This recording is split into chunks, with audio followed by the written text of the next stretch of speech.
edition of the Bullpen with Adam the Bull. As always, we are brought to you by Bet Rivers. And this live edition of the Bullpen with Adam the Bull, boy, are we action-packed here today. If you got a question, you could tweet them at me. I got the YouTube chat room chat up. So if you want to do it that way, send me a question there.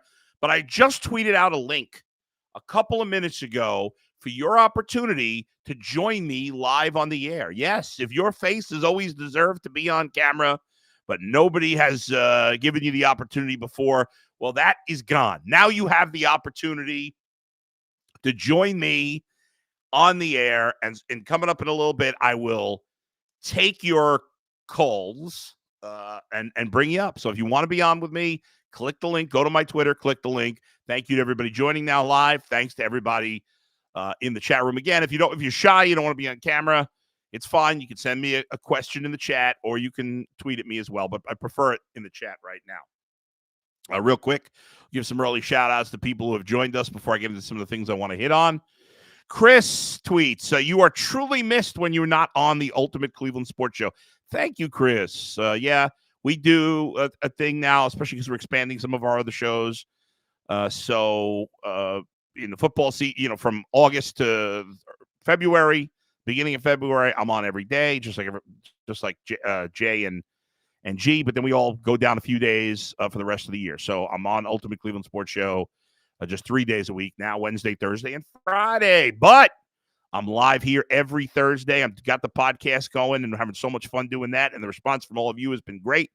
And thanks to Bet Rivers, I put out a podcast every Monday, every Wednesday, and the Thursday live show. And then if there's breaking news or anything huge, except when I'm on vacation, I'm going to take a break and unplug for a little bit when I'm on vacation in a few weeks. But besides that, I'm locked and loaded with you all the time. So I appreciate that, Chris. Let's see. Will Y says, I wish Bull cursed more. Today's UCSS was hilarious. Yeah, I mean, I could curse. I could drop a nice, shit every once in a while.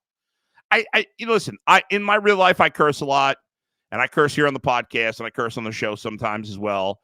I appreciate a good curse. I don't want to curse just to curse, but sometimes, I'm a man. Not that women don't curse; they curse too. But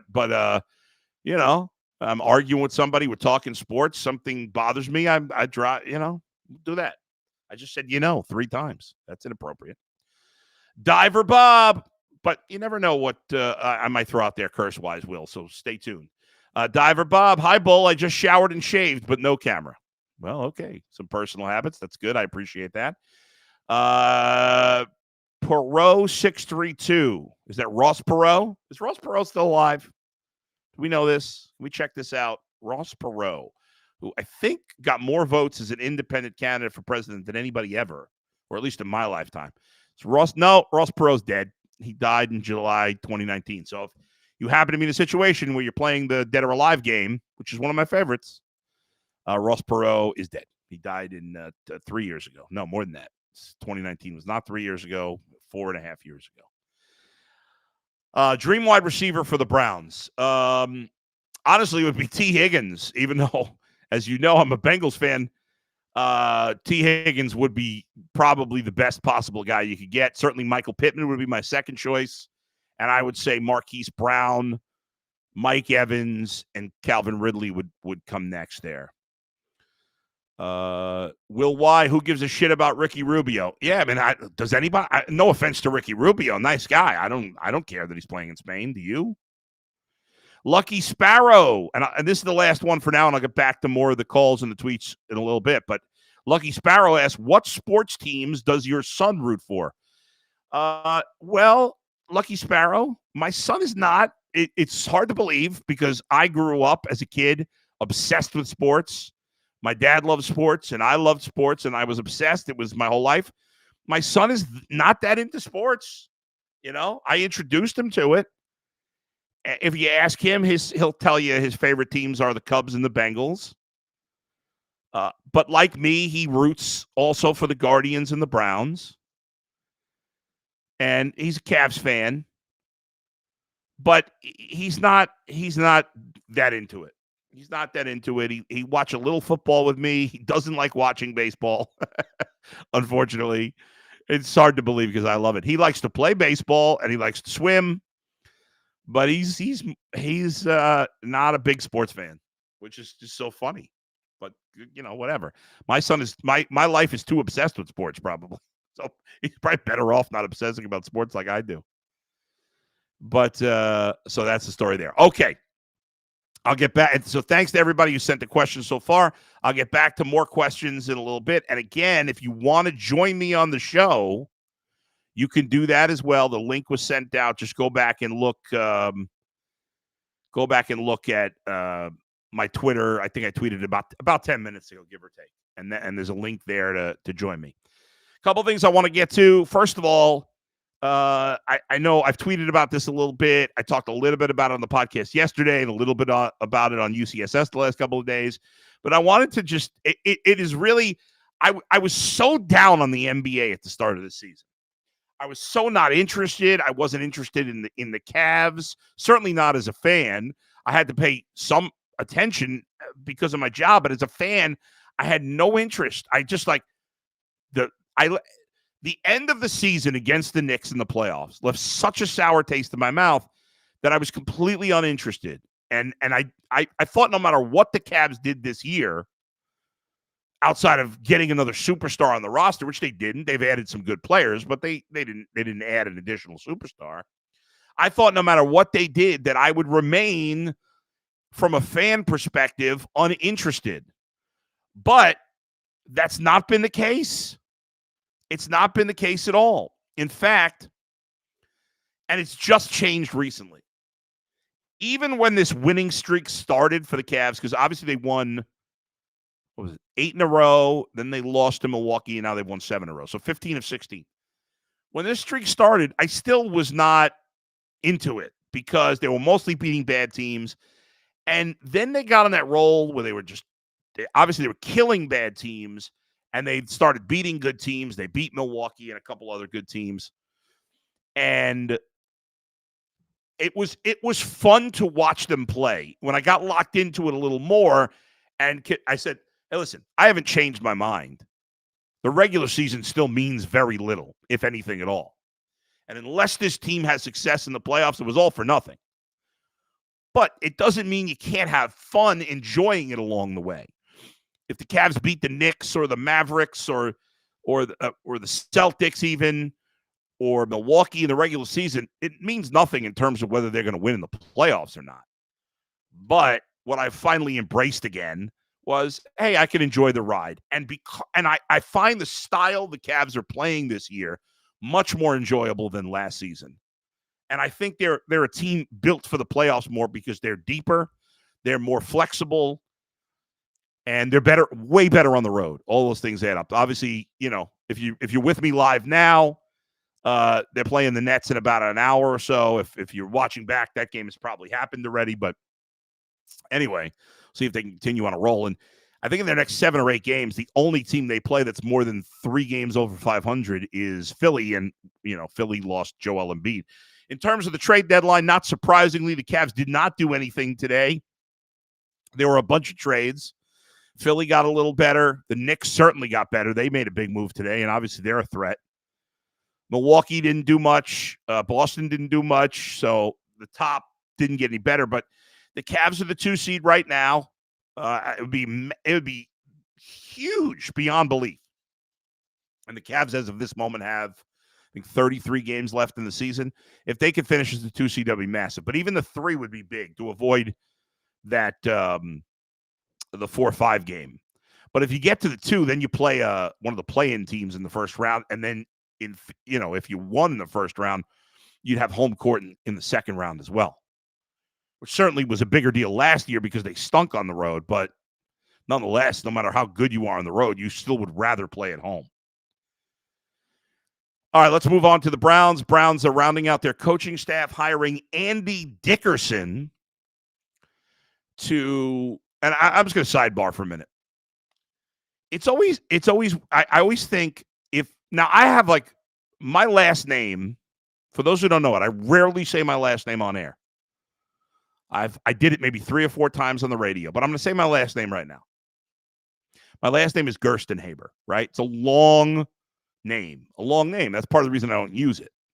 Some of it's for anonymity, but it's out there. You can find my last name. It's not like it's that complicated, but people seem to get a kick out of when I say my last name every once in a blue moon. My last name is long, and some people, it often gets mispronounced in my personal life, right? Which is weird because if you look at my name on paper, it's not really hard to say. But because it's long, people get confused. But so when I was a kid, there was part of me that was like, I wish I had I wish my last name was Smith or Jones. Something easier. More. Whenever I did the, remember when you had to fill out the bubble sheets when you were a kid with the number 2 pencil and you had to put your name in, and my last name would always get cut off. My last letter in my last name wouldn't fit. But so I thought that'd be easier, but I never thought of changing my name. But when I hear like you see these names, right? Like Dickerson, or the Mets had a player last year, used to be on the White Sox. He, in fact, just signed a minor league contract with the White Sox again. Danny Mendick. And you got to think, guys generally bust each other's balls quite a bit. When in fact, Brian Monzo, who's the producer of this podcast for years, because he and I worked together in New York before I moved to Cleveland.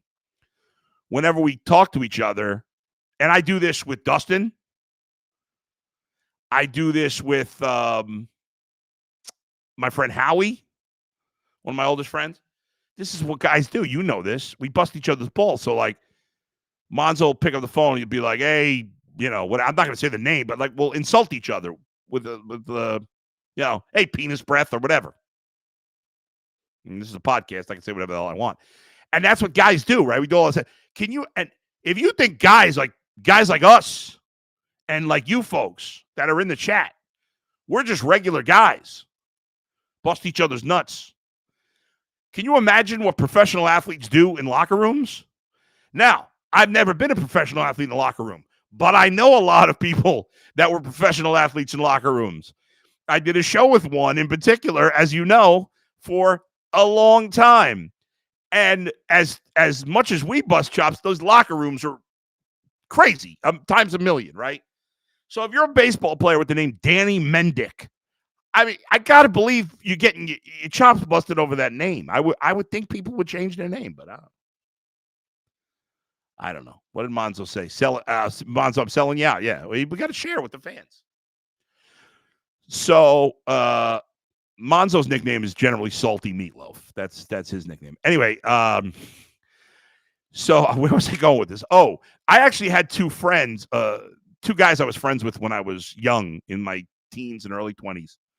I haven't seen those guys in 30 years, but it was two brothers, and their names were David and Avi, and their last name was Lipschitz, which is a name that you're going to get picked on for, unfortunately. When they were adults, they changed their last name. They legally changed their last name to Gannon, I believe, because they hated their last name. I mean, there was a former baseball pitcher. Now he's a coach for a while. I don't know if he still is, but Dick Pohl. I mean, and by the way, if your last name is Pohl, why are you calling yourself Dick? The whole thing's crazy. I know I've gone on a just bizarre tangent. Yes. No, I am not German. People often think I am German. I am of Austrian, Hungarian, and Russian descent. Austrian, Hungarian, similar to German. Though none of those countries are good to my people. I am Jewish. Yes. I'm not religious, but I'm Jewish, and none of those countries were good to my people at the time. From what I hear, Germany is very friendly to Jewish people now, but obviously none of those countries were good to my people at the time. So I don't take any pride in the origins of my great-grandparents. But anyway. And for those who are asking about Dustin, let me just say, because so many people have messaged me, I'm not sharing what's going on with Dustin. He's doing okay. I actually spoke to him today, and he's doing okay. I'll tell you that. We talked on the phone this afternoon. But I'm not sharing any details because it's his personal business, and that's for him to talk about. But I just, because people have asked, I'll say he's doing good. He's doing good, and I spoke to him today.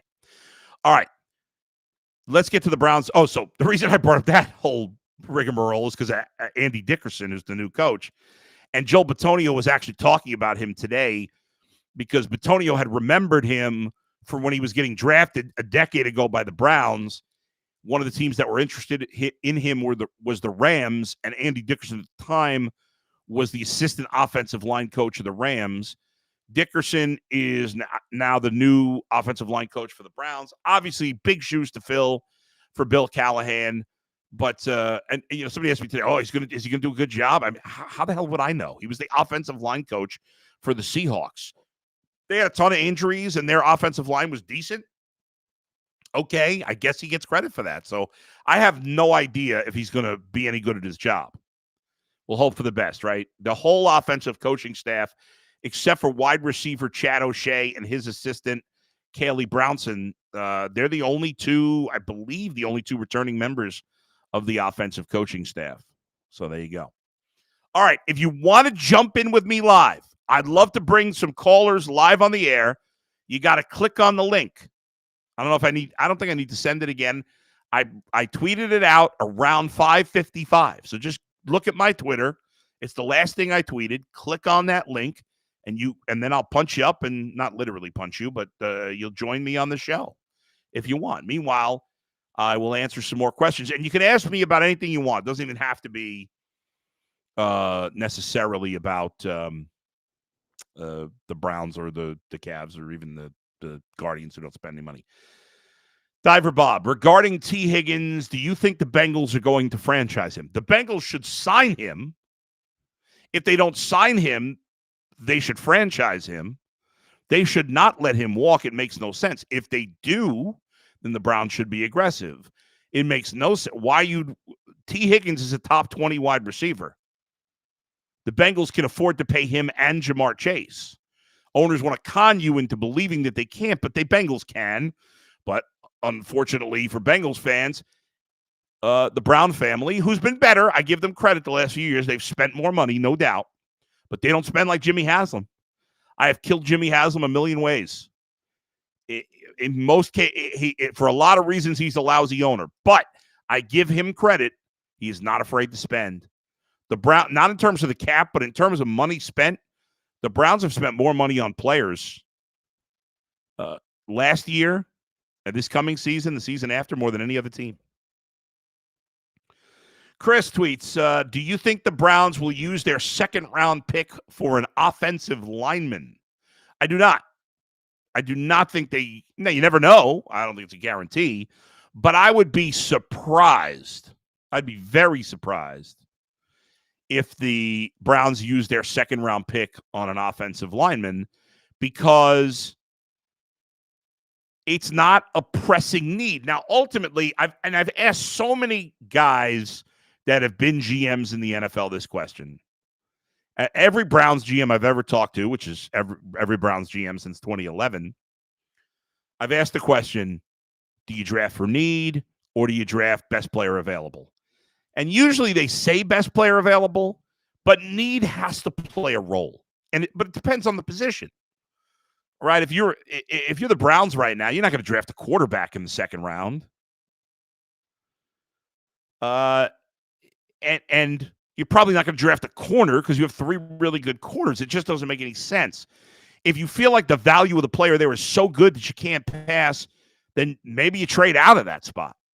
But generally, by the time the Browns pick late second round, there's probably not, they probably don't have whatever their grade is, however they analyze it or rank it, a huge difference between guys at that point, unless there's some guy that the Browns loved as a first-round pick that slipped through the cracks and made it all the way towards the end of the second round if they stay there and don't trade up.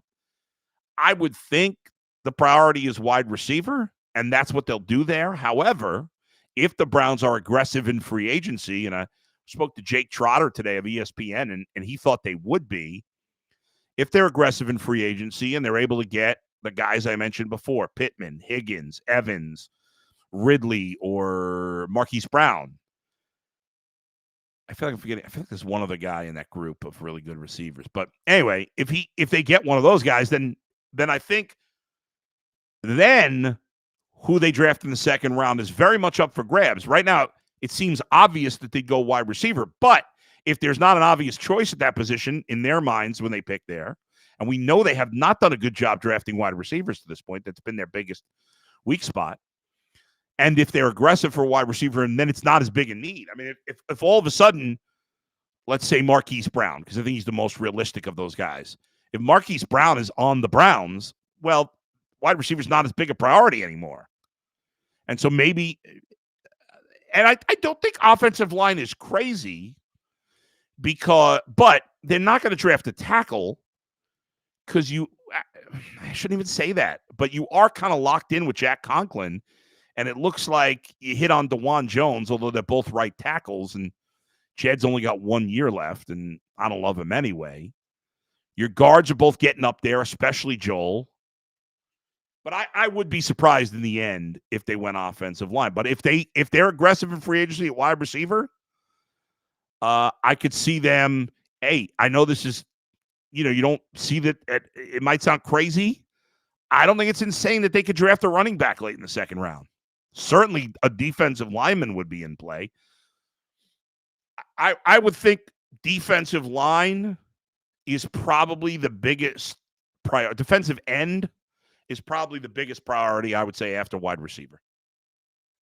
But again, it also depends on how confident you are about Nick Chubb. Jake Trotter today said he wasn't sure Nick Chubb would be ready for the start of the season. If that's the case, I mean, I think the Browns will draft a running back at some point. But if there's a guy they love in the second round, I don't think that's crazy if they've already addressed the wide receiver position in free agency. That doesn't mean they shouldn't add another wide receiver, but they would be less desperate if they got a frontline wide receiver to a veteran frontline wide receiver to match up with Amari Cooper. John says, man, thinking of Dustin for sure. Hope he's doing okay. I already mentioned that. He's doing okay. And he sounded good when I spoke to him today. Max, my man Max, co-producer of the live bullpen. Glad I don't have a nickname yet. Well, Monzo, now we need a nickname for Max now. It's got to be something Cajun. I'll work on it. I'll work. Lucky Sparrow tweets, what do you feel is an acceptable amount the Guardians should spend each year? And do you feel there's any way to fix the disparity of spending in Major League Baseball? Okay, this is something I love to talk about, so I'm glad you asked me. And again, not too late to jump in if you want to be on camera. I know a lot of you guys are shy, so nobody wants to do it, but I love having people on. Join me. You get a little more time to spend talking with me. So click the link that I tweeted out if you want to jump in. So the Guardian, no team should have a payroll under $150 million, in my opinion. If you can't afford a payroll of $150 million as a major league owner, then you should sell the team. That's how I feel about it. The Dolan family is very wealthy. They're spending a boatload of money on a political campaign for Matt Dolan here in the state of Cleveland, the state of Ohio, to run for Senate when he has very little chance of winning the Republican primary. That seems kind of crazy to me. They've spent, I think, about $80 million on the team over the last 7 years in terms of free agents. The payroll hasn't been in a good spot since 2017, 2018, and it's a downright embarrassment. The Guardians have the third lowest payroll in the league as of right now. They've spent no legitimate money this offseason. They've added no good players this offseason. And they're just they're hoping and relying on so many young players on offense and pitching. Let's face it, it's all young pitchers too. It's not just those young pitchers performed last year, unlike most of the young hitters, but still you're relying on all young pitchers except for Shane Bieber. Even Tristan McKenzie's pretty young and coming off a serious injury. To fix the disparity, no. They will never happen because the players will never agree to a full salary cap. But that's not the problem. I've been screaming for years. The problem in baseball is not a salary cap. It's a salary floor. But the owners would never agree to that. There is a kind of light salary cap where you get fines for going over. The Dodgers and Mets haven't cared. Most of the other teams do consider that, though, even the Yankees. The good news in baseball is money doesn't always buy you success. The Dodgers have spent a ton. In 35 years, I believe it is, they've won one World Series, and that was the COVID year. The Mets had the biggest payroll in baseball last year. They didn't make the playoffs. The Yankees, huge payroll. They've won once since 2000. The Mets haven't won in 40 years, almost. So winning doesn't, the money doesn't guarantee anything, So I don't think it's as big a deal as some people make it, but it is frustrating when you're a fan of the Guardians or you're a fan of the Rays. Certainly, if you're a fan of the A's, that owner's a disgrace. He's despicable. They're much worse, but the Guardians need to spend more money. And if every team had to spend at least $150 million, then even if the Mets were spending $280, it really, if the Guardians spent $50 million more on payroll, forget it. They could be a 90-win team if they got it right. Easy. And they have the benefit of being in a weak division, unlike the teams in the East and the West. Okay, what we got here? Jay, Jay, is the running back for this class good? I'll be honest with you, Jay. I am not a draft guru, and I haven't gotten into draft mode yet. I probably will soon, but I'm not going to be like some people there's a lot of sports talk people who all of a sudden pretend they're draft geniuses. I don't do that nonsense. I talk to people that I trust, like a Dane Brugler from The Athletic, who know this stuff, and I'll read it, and I'll study it, and I'll talk to those people to have a feel for it. But especially because the Browns don't have a first-round pick for the, third year in a row or for the last 5 years, I'm not that locked in to the draft as much because, trying to figure out outside of position who the Browns might take at 50, whatever they're drafting, is kind of a losing proposition. So no, I can't tell you about the running back class that much. I really don't know it well enough. Not at this point. Let's see.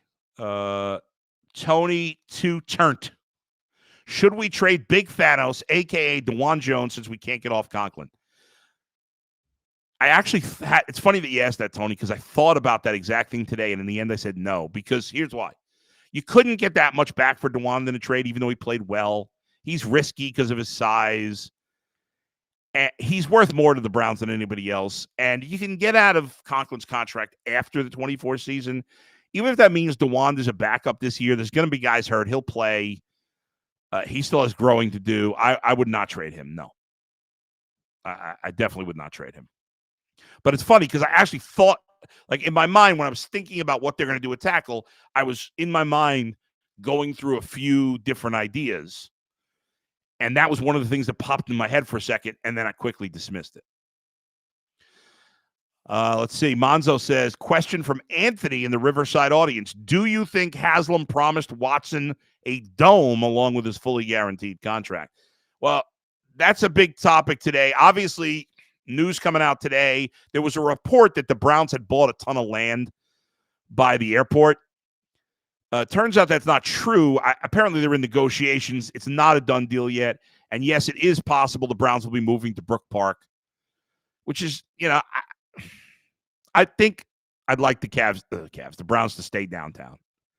The Cleveland Browns, they should stay. I understand where this location is 5 minutes technically from Cleveland. And it's not like we'd be losing the team from the area, but the Cleveland Browns should play in Cleveland. That being said, they do need a dome. I'm not one of these people who's like, I want to be out in the snow and the cold. No, I do not. That's why I sit in the press box when I do go to games, although I prefer to watch at home because to me it's a better view from my TV. But Jason Lloyd told me today he thinks if they do build a new stadium, that it's going to have a dome. So, Jay, I respect you too, buddy. Love it. No fake news. Definitely not. Chew, we should not trade talent because we live in our fears. Agreed. We shouldn't. I don't want to trade DeJuan. Let's see. Diver Bob, this is our last year without a first-round pick from the DW trade. That's correct. Chew Adam, UCSS earlier this season discussed a disliking for the Dog Pound name because the original Dog Pound is gone. What are your thoughts about fans barking and such?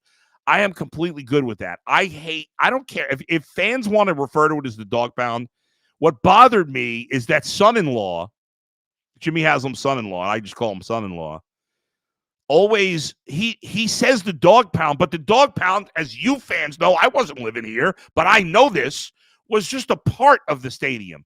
And for the second he came in, he started talking about the dog pound as if that was the whole stadium. And it was annoying to me. I don't know if fans found it annoying, but for me, I found it annoying. So, anyway, I know a couple people said they were trying. Let's see. No, I don't know. Can I invite somebody in? I should know this already. But a couple people said or one person at least said he tried to get in and couldn't get in. So we'll try to figure that out. Hi, Alec. I'm sorry you tried to get in and couldn't get in. We're still trying to figure out a couple little kinks here in the machine. We'll eventually get it worked out. But I appreciate everybody joining me today. Thanks for watching. Thanks for listening. Thanks for supporting me in all my endeavors. I love you guys that are here with me all the time. It really means a lot. Thanks to Monzo. Thanks to Max. I will talk to you again. I'll be on UCSS tomorrow and then back on the podcast on Monday.